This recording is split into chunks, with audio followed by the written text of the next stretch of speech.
필수다 A day in 가줌마. my life living in a countryside, South Korea. Hello mga Zay, padulong da imi sa amo ang syudad. Syudad diri sa bukid. Aun sa daw? Bitaw, na ako'y imi tito ang friend. From Iran siya. Na-meet ko di siya last Monday. Ipakita na ko ang amo ang view sa amo ang lugar mga Zay. Very bukid kaayo no. Pero wa na problema mga Zay, kay taga-bukid man pud ta mga Zay. While padulong mi sa bus stop, kay ato mi maghuwat og bus. Ay lain sa ato maghuwat og airplane, ambot lain po no. So, kani akong anak Zay no, makagawas na ganing balay Zay, mura na nikiti-kiti. So kani day nga Joshi Zay, linga ni namo mga Zay, asawa po niya ni is Vietnam. Every time din yung makita ni siyang Kahi, mura dyan niya, kuwang na lang niya kumuton si Kahi. Ang lang sa akong anak ko, may tsura. So while gahuwat niyo bus, ang akong anak gilaay na og lakaw-lakaw mga Zay, ikapoy na siguro siya. Munang naglingkod sa siya sa na may lingkuranan diri mga Zay. Pero kay ikapoy na po siya lingkod mga Zay, naog na po siya mga Zay, kay gusto daw niya maglakaw-lakaw mga Zay. Ang buting batao is sukal man ka mao maglakaw, pati naman kaayong kiyata, kapoy nagkukod mga Zay. So karon naabot na ang amo ang bus mga Zay. Makita ninyo ang bus mga Zay no, wala kay sakay. Murag tulura ka buok mi ani mga Zay. Mga ajushi pa dyan na sila mga Zay o karabutsi. Dili mong good sa Korea no, once ka nabito kas booking nga gapuyo is wala na kaayo na yung mga new generation nga gapuyo. Makita nimo ang ilahang mga balay perting mga ninduta, pero ang gapuyo anak mga tiguwang na.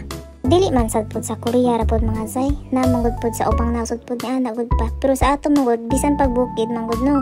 Di man laay mga Zay kay ngano makasuri-suri man kasilingan diri ang mga Zay sos. Mapanos na lang nimong baba Zay, wa kay ka istorya. So sa mga Filipina diha no na gusto mag-asawa Korean, mag-ready na mo mga Zay. Kanira bang na atas Pilipinas bitaw, once makadungog bitaw tag word nga Korea, nindot kay ng lugar, nindot na kayo kay na si Lee Min Ho na si Jungkook bla bla bla bla.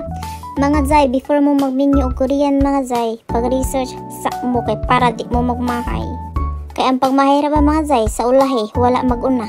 Ang pagbiyahe og bus gikan sa amo ang mga Zay is about 40 minutes or 50 minutes.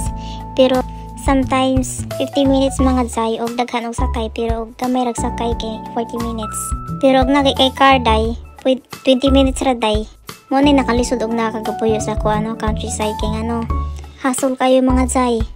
Layo tanan, ospital, market, eskwelahan, suroyanan, mall. So while gasakay na mi og bus no, akong anak Zay kinatug Zay.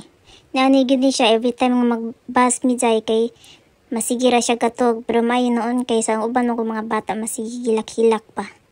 So karon Zay nabot mi sa amo ang location.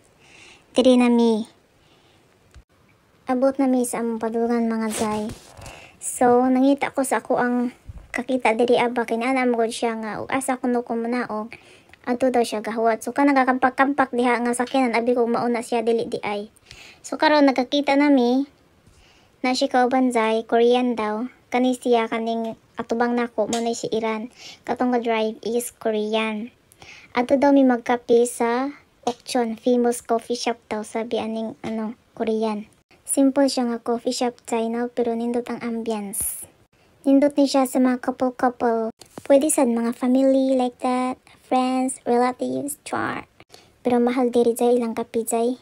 Ako mahilig mo ko kape Zay no, pero mahal man ko Zay kay murag stack up ko Zay kay di man gud anak og kontraktor Day. Fast forward naka-order na mi og kape Day. Her name is Iran. Akong anak mga Zay kita ni deliver perting lipaya. So kani siya gakugos ni baby is Korean ni siya. First time nilang kita pero si Kahi wala lagi siya nag-uan hilak-hilak. Pero kani siya sa kating isa kay naghilak-hilak siya ba. Kanyang time is nag-picture. May nga din picture pero ka video di ay kawa si klaro ning kahimtanga oy. After na